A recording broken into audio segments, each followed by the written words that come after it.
Good afternoon, everybody. Welcome to the class. Today, we continue our discussion of developing programs based on string functions.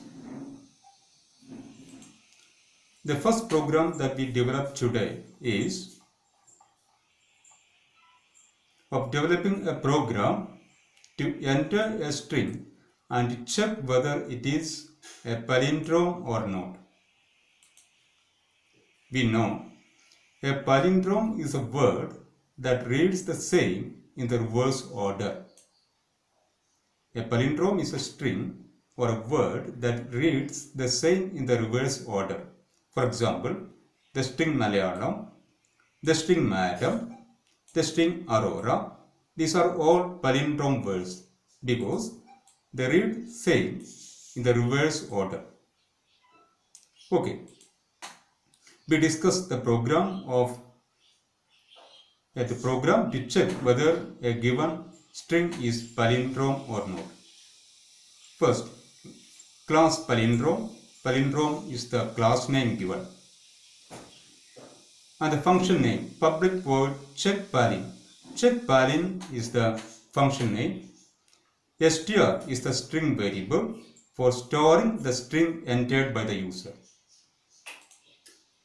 We use the trim function for removing the blank spaces from the beginning and end of the string. The trim function is used for removing the blank spaces from the beginning and end of the string. And we convert all the letters of the entire string to uppercase by using toUpperCase function.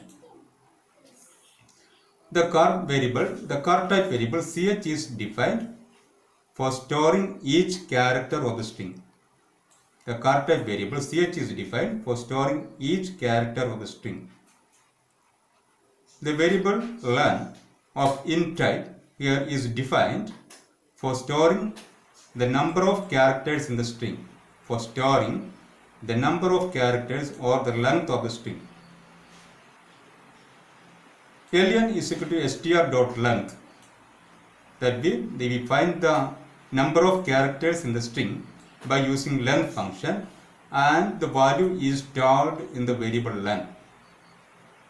Here, a string variable rev is defined and that is initialized to null string. The string variable rev is used for storing the reverse of the string.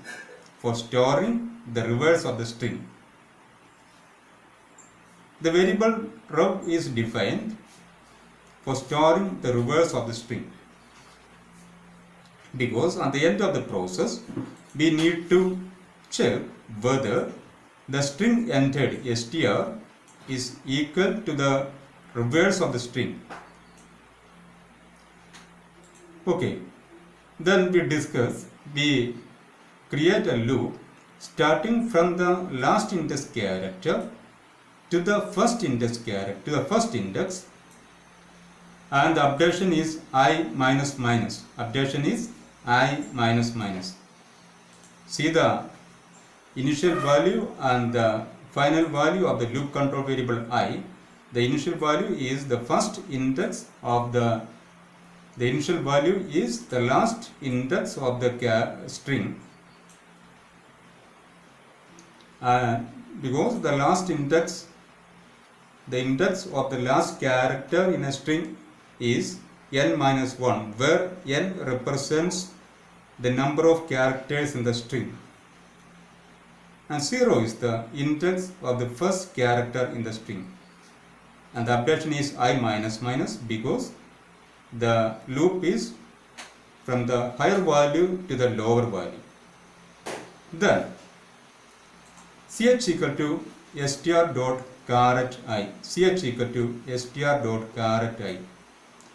Each character is extracted starting from the last character and is stored in the variable ch.